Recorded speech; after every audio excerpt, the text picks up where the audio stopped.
is that when you badmouth a decision, a service that they just signed up for, when you lower that quality and attack it for being inferior or whatever, you're also sending a signal to the prospect that they suck at decision making. Knock, knock, knock. All right, we got another TikTok reaction here. This one's cool. 2 reps pull up on me thinking they can switch my account that I just switched. That sounds juicy. This should be good. And let's listen for the mind of the prospect on this one. If you want to know your prospect's mind, send in your door approaches. Let's do it. No, I don't think so. Turn around that. So I actually have a big hose on every single one of my trucks, and I power spray your entire home 360 down. I do the front yard, the backyard. I don't come out here with the cute little backpack and just spray. I actually granulate your entire yard front and back for the flea 6 fire. How much was... I'm really not. I just signed up with them. Yeah. Okay. Listen, with them... Thank you, ma'am. How much was the yard package? Good job, guys.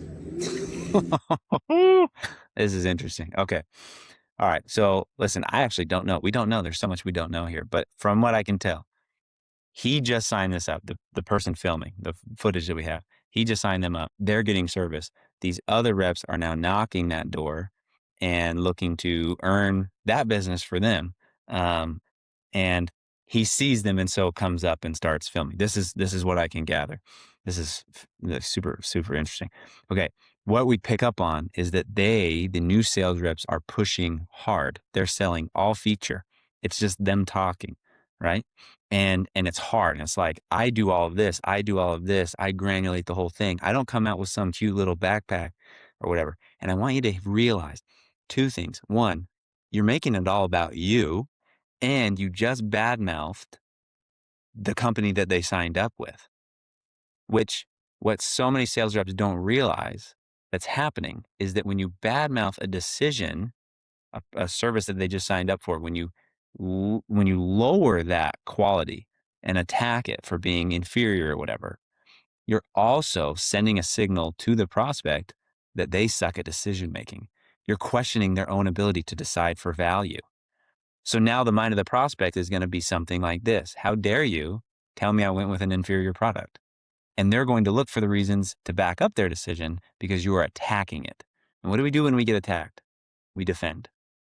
We defend hard even. And you could hear it in her voice. No, thanks. Not interested. I just signed up with this guy and I'll be using this guy. Thank you.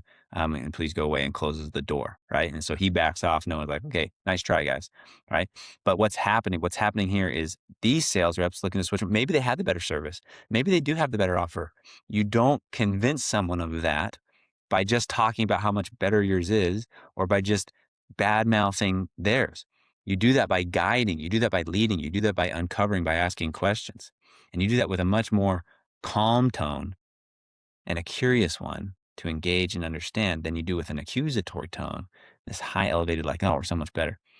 That would have been very interesting to see what would happen if you flipped the script on that. Also, note on the guy who's already sold it, probably dang good job establishing themselves and getting the prospect to see them as a source of value, so that they are not just sold, but they are committed. They are convinced, and that's why they're sticking with them even when maybe a superior offer comes around.